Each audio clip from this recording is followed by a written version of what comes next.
সেদিনকে দুজনে গেছিলাম একটু শ্রীরামপুর আমাদের একটু কাজ ছিল। আর আমাদের দুজনকে ব্ল্যাক শাড়িতে কেমন লাগছে না লাগছে তো অবশ্যই একটু কমেন্ট করে জানিও। তো কাজ কমপ্লিট করার পর চলে গেছিলাম একটুখানি খাওয়া দাওয়া করতে।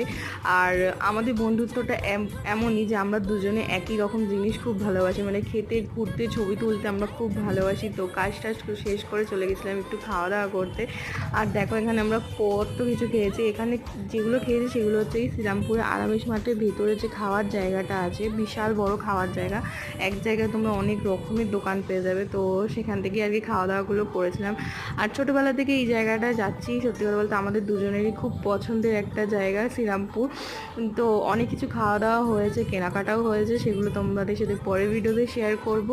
আর এই ভিডিওটা তোমাদের কেমন লাগলো না লাগলো অবশ্যই জানিও। ছোটোখাটো একটা আমাদের ডেট টাইপেরই ছিল, আর ডেটটা শেষ করেছিলাম মিষ্টি মুখ দিয়ে। তো এরকম ভিডিও দেখার জন্য ফলো ফর মোর, টাটা।